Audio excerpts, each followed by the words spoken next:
মই কোনো ৰাজনেতা নহয়, কোনো ৰাজনীতিৰ দলত নাই। মই এটাই বিচাৰোঁ, জুবিন দা আমাৰ আটাইৰে জুবিন, সকলোৱে ন্যায় পাওক। চ' সেইটো মই লাইভ আহিলোঁ। মই এটাই বিচাৰোঁ, আমি আটাইখিনি লগ হৈ, নামনি উজনি নহয় আটাই অসমখিনিয়ে লগ হৈ জুবিন দাৰ কাৰণে মাত মাতোঁ।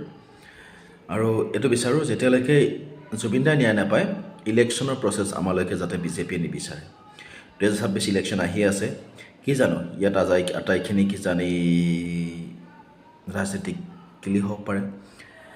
শ্যামকানু মহন্ত য'ত থাকক, চৰকাৰৰ বিৰুদ্ধে মই ক'ব নিবিচাৰোঁ, কিন্তু এইখিনি সকলো সাহস থাকিব লাগে এজন চিএম হিচাপে। শ্যামকানু মহন্ত হওক, তেখেতৰ লগত যিমানখিনি দকী আছে সকলোকে অসমলৈ নহয় কাৰাদণ্ড দিয়াটো আমি বিচাৰোঁ।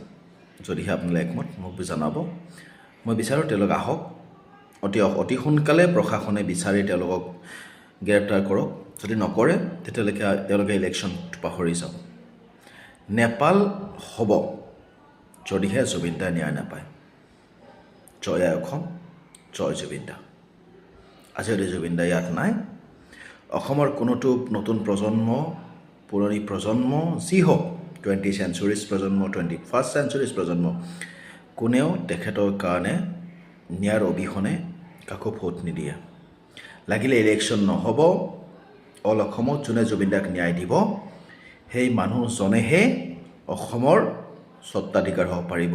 মই বিচাৰিছোঁ, যদি একমত হয় মোক জনাব। হেমন্ত দা, আপুনি যিয়ে কওক, মই আপোনাৰ কথা শুনিবলৈ নাই, মই কোনেও শুনিবলৈ নাই। আপুনি মোক জেলত দিয়ক, মই যাবলৈ ৰেডি আছোঁ সুসন্মানে। কিন্তু জুবিন দাক ন্যায় লাগিবই। জুবিন দা আমাৰ ভগৱান, আমাৰ আত্মা, আমাৰ প্ৰভুত্ব।